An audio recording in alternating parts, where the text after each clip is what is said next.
Here are 7 LinkedIn profile tips that are going to help you get noticed by recruiters and hiring managers, and we're starting right now.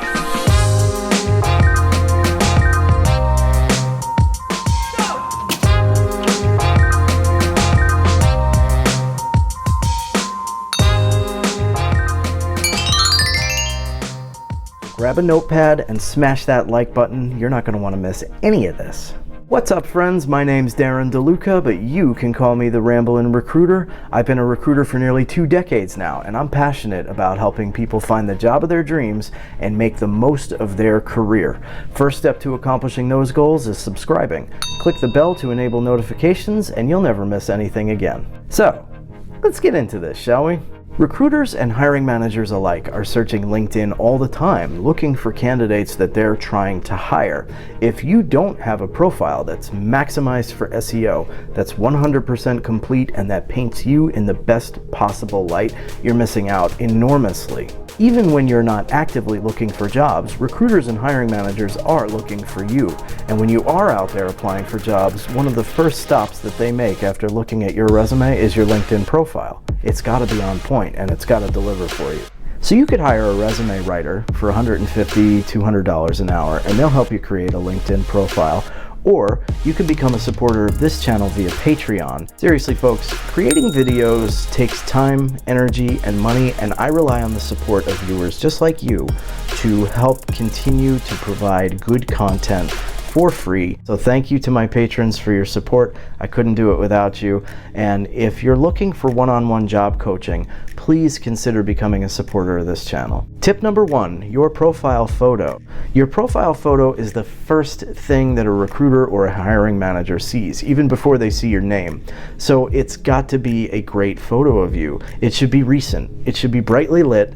It should be a professional photo, ideally head and shoulders shot.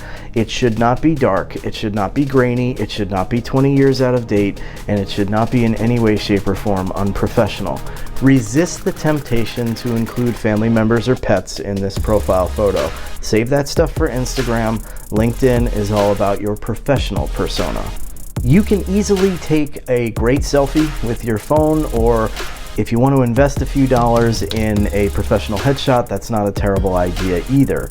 The one thing that I would suggest is that your LinkedIn profile photo should be unique to your LinkedIn profile. Do not use a recycled photo from a Facebook or an Instagram profile, and do not use a photo that was obviously taken at an event, like a wedding, for example. Make it unique, make it special, it will make you stand out. Your photo should complement your resume, so dress for the job that you want. You don't necessarily have to be wearing a suit and tie. It depends on you, the positions that you're interested in, the industries that you work in, but it should at least be professional. Tip number 2, your LinkedIn headline should be your title and your value proposition. Resist the temptation to include other erroneous data like inspirational quotes, personality assessment results, or anything else that will clutter this space and make it more difficult for a recruiter or hiring manager who's searching LinkedIn to find you. Everything about your LinkedIn profile should make it easier for somebody who's looking for you to find you. To clutter this space up with erroneous information only makes that more difficult. Okay, before I jump into tip number 3, I just want to ask everybody who's watched the video thus far, if you're getting some value out of this, please go ahead and leave a comment, show the YouTube algorithm that you're engaged. It really helps me with the YouTube algorithm when you do that. And if you're getting value out of this, consider sharing it on one of your other social profiles. Tip number 3, your LinkedIn summary section should be a great 30-second elevator pitch about you. Now, if you don't already know how to create an elevator pitch, you'll definitely want to check out my video on that subject. I'll link to it up here. You want to, again, focus on your unique value proposition, and if you only had 30 seconds of attention from a hiring manager or a recruiter, what would you want them to remember about you? That's what goes in that section. Recruiters and hiring managers alike are searching hundreds, maybe even thousands of LinkedIn profiles.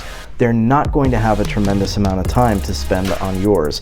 They may not get all the way down into your work history, so you want to hook them quickly, and you do that with that summary section. Tip number 4, your work experience should match your resume more or less identically. It is a major red flag when there are discrepancies between dates, titles, and companies from your resume to your LinkedIn profile. Which one is honest? Which one is maybe not exactly 100% honest, but was done to make it appear to look better? Make sure that those dates, titles, and companies are 100% aligned. Now, while your work experience should match your resume, you don't need to go into nearly as much detail on your LinkedIn profile as you do with your resume. You want to think of this as playing a game of hard to get. You want to give somebody just enough to get them interested, but not give them so much that they think they already know everything there is to know about you. Only your most recent job really needs some additional bullet points to further flesh it out. Your previous experience before that can just be the title and the years.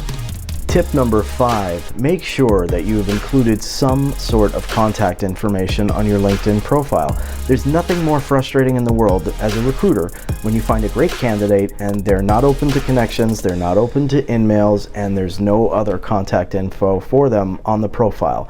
Make sure whatever email address that you link to your LinkedIn profile is a good email address, one that you check frequently, not a throwaway that maybe you look at once a month. And here's the reason why. Let's say a recruiter comes across your profile, thinks you're a great fit for an opportunity, they send you an email through LinkedIn, you're not checking your LinkedIn profile every day, and you're not checking the email address that it's linked to every day. Maybe 3 weeks later, you pick up that email that somebody was interested in talking to you about a job. By the time you get around to getting back to them, that opportunity is long since come and gone. This has happened to me, so don't let it happen to you. Tip number 6. Ask for and display recommendations from your previous coworkers and bosses. Maybe you don't quite feel comfortable asking people that you used to work for to write you a recommendation on LinkedIn. My suggestion? Get over it. Ask your former managers and coworkers to write you a recommendation, or just go ahead and write a recommendation for them, and you'll see how quickly they reciprocate that. In a perfect world, you would have a former manager, a former coworker, and a former subordinate all leaving recommendations about you. Tip number 7. LinkedIn pushes out profiles that get to 100% completeness more than they push out incomplete profiles. So if you want to ensure that you appear high in the search results when hiring managers and recruiters are searching LinkedIn for people like you, make sure that you follow the steps to get to 100% completeness. This usually includes name, headline, summary, work history, profile photo, and connected email address. Bonus tip for all those of you out there who have some sort of professional designation after your name, like for example, MD for medical doctor or CPA for certified public accountant. It is absolutely essential that you include these in your LinkedIn profile, but not in your name. Putting initials of that sort after your name actually makes it more difficult for you to be searched for and found on LinkedIn. So if you're a doctor, a lawyer, an accountant, or anything else that you want me to know, especially if it would be the difference for you being qualified for a position or not qualified for a position, make sure you put it in your headline, your summary, and your work history. Just keep it out of your name. Here's my final thoughts. Look, folks, LinkedIn profiles are no longer optional. You've got to have one, and it's got to tell a great story about you if you want to continue to be competitive in the job market of 2019. Many people have them, but rarely log into LinkedIn. Don't think of it in the same way that they think of other social networks. It's just this profile I have out there, and maybe a recruiter is going to reach out to me, maybe they're not. LinkedIn is actually a very active social network where you have an opportunity to connect with like-minded individuals, people in your field, people who you can learn from, and people who can learn from you. It's a very powerful social network. It's just got a business flavor to it, whereas Facebook and Instagram have that personal life flavor. Keep the two of them separate. Have a great profile that paints you in a terrific light, tells the right kind of story about you, and make sure you check on that email frequently. You don't want to miss anything. If you haven't already done so, go ahead and subscribe and click the bell to enable notifications so you never miss anything from this channel ever again. Do that, and you'll be feeding the children. I've got 2 of them, and they are hungry.